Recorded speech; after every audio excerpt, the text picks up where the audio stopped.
చెప్పి మేము డిమాండ్ చేస్తున్నాం. అందుకోసం వాగ్దానాలు అమలు చేయాలి.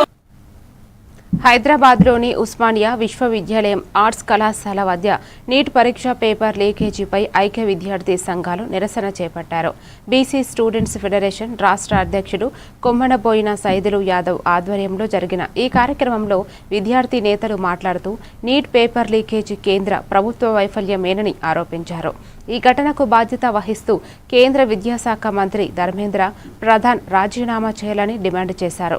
పరీక్ష నిర్వహణలో తీవ్ర లోపాలు ఉన్నాయని, విద్యార్థుల భవిష్యత్తుతో ప్రభుత్వం చెలగాటం ఆడుతుందని ఆవేదన వ్యక్తం చేశారు. లీకేజీ ఘటనపై సమగ్ర విచారణ జరిపి బాధ్యులపై కఠిన చర్యలు తీసుకోవాలని విద్యార్థి సంఘాలు కోరారు.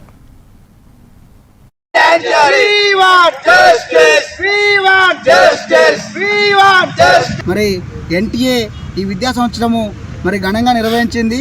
మరి రాజస్థాన్లో మరి గెస్ట్ పేపర్ విధానంతో అవినీతికి మారిన మన నీటి పరీక్ష లీకేజ్ విధానంలో మరి వాళ్ళు బాధితులను వెంటనే కేంద్ర ప్రభుత్వం శిక్షించాలని ప్రధానంగా డిమాండ్ చేస్తాను. ఈరోజు ఉస్మానియా యూనివర్సిటీ కేంద్రంగా విద్యార్థి సంఘాలుగా మేము ఒకటే కేంద్ర ప్రభుత్వం డిమాండ్ చేస్తూ ఉన్నాం.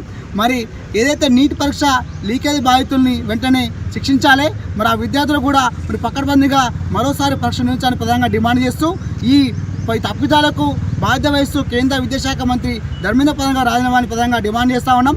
23 లక్షల మంది విద్యార్థుల్ని ఈరోజు విద్యార్థి తల్లిదండ్రులను కూడా మరి కేంద్ర ప్రభుత్వము మరి మానసిక క్షోభను విధంగా మరి సిద్ధం చేసింది. నీటి పరీక్ష అనేది 2021-24 మరి జార్ఖండ్లో హజీరాబాద్ అని బీహార్ ప్రాంతంలో మరి పేపర్ లీక్ అయినా కూడా మళ్ళీ పునరావృతం సంఘటన జరుగుతూ ఉన్నాయి.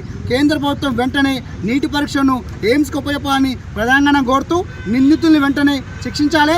ఈ యొక్క సంఘటనలో ఎవరైతే పెద్దవాళ్ళు ఉన్నా కూడా వారంతా కూడా చట్టపరంగా శిక్షించాలి. మరి వాస్తవాలను కూడా బయటకు తెలియజేస్తూ పగలు కష్టపడే విద్యార్థులు ఈరోజు నీటి పరీక్ష లీక్ చేయడం వల్ల మరి తెలంగాణలో 71 మంది విద్యార్థులు అన్యాయమైపోతున్నారు. దేశం మొత్తం కూడా 20 లక్షల మంది విద్యార్థులు అన్యాయమైపోతున్నారు. ఈ నీటి పరీక్షను మరొకసారైనా